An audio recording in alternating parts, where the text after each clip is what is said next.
If you cannot get your absorption style Dometic fridge to turn on in your RV at all, you've tried putting it on propane, you've tried turning it on electric, and it just won't turn on, here are the first things that I want you to check. If you don't know me, hi, hello, my name is Emily. I am a certified RV repair tech, and this is RV Repair Woman. I'm gonna get you to a part of your fridge that you probably haven't looked at before, but before we get there, I just wanna cover the quick and easy basics just in case. Step one, make sure all of your fuses are good. If one of them's bad, switch that bad boy out. If you don't know how to check your fuses, I talk about how to do that in this video. Step two, make sure that the lights turn on in your RV. This is going to confirm for us that our battery is supplying 12-volt power to the RV. I can't tell you how many calls I've been on where someone originally called for the fridge, but it was actually that their batteries had died, and the fridge was just the first thing that they noticed wasn't working. But if your lights will turn on and all of your fuses are good, then we're gonna head to the back of your fridge.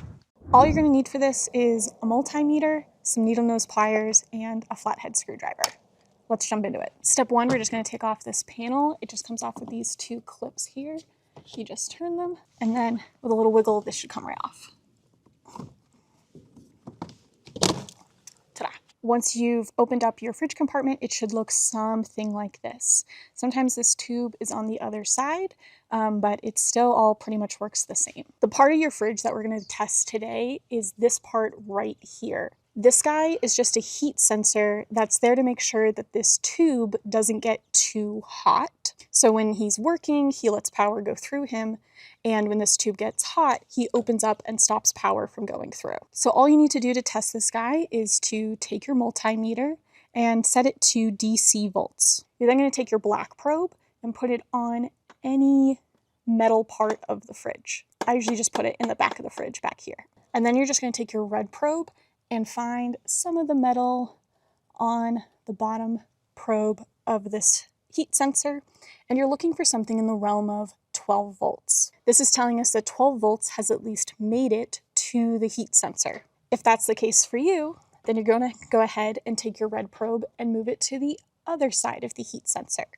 You're still looking for something in the realm of 12 volts. If you see 12 volts on one side of the heat sensor but not the other, there's a really good chance that that part is the reason why your fridge won't turn on. If this is the case for you, the first thing I want you to look and see is if your heat sensor has a reset button. Some of them have a little protrusion coming out of the middle that basically allows you to just reset it and continue on your merry way. Some of them don't. So just take a look and see if you can't reset it and be good to go. If once you reset your heat sensor, your fridge turns on and you can continue living your best life for weeks and weeks and weeks and never have a problem again, you can continue living worry-free.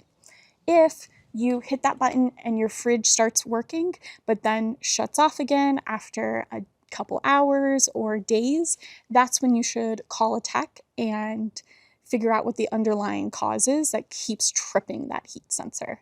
But sometimes things just trip and we reset them and we're totally fine. If you reset it once and you don't need to reset it again for months and months, you're good. If you have to keep resetting this guy, that means we want to figure out the underlying reason why. It could just be that the heat sensor's gone bad, or it could mean that this tube is getting redonkulously hot, and that's a safety issue that we want to solve.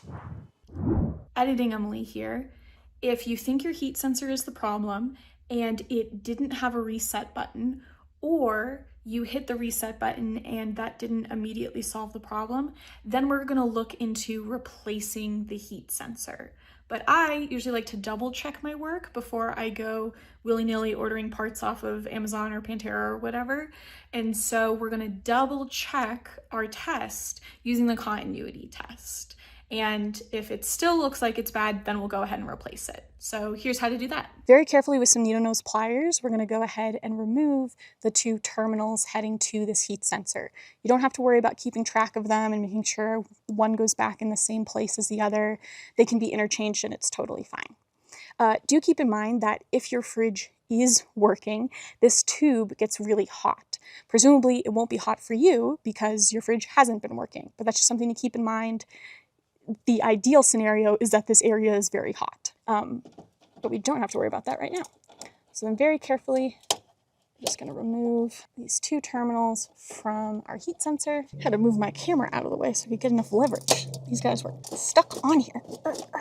Now with those terminals finally off, you can then take your meter and set it to continuity, and then just put one probe on one side of the heat sensor and your other probe on the other side of the heat sensor.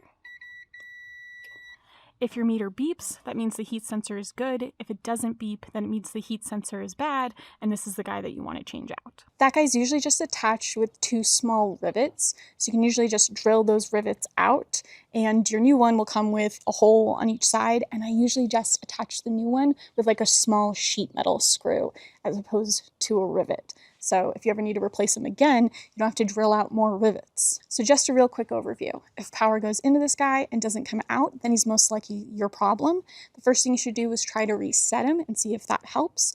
If it doesn't, then let's double check our work and test him for continuity by taking the terminals off and testing him for continuity. If he has continuity, then he's good. If he doesn't have continuity, then he's bad, and you should go ahead and replace him. But it's really that simple. If you found this video helpful and would like to learn how to be able to test every part of your fridge and the other appliances in your RV like we did today, check out RV Academy.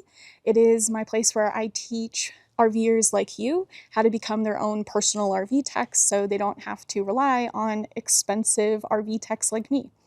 If that sounds interesting to you, head on over to rvrepairwoman.com/RV Academy or check out the link in the description.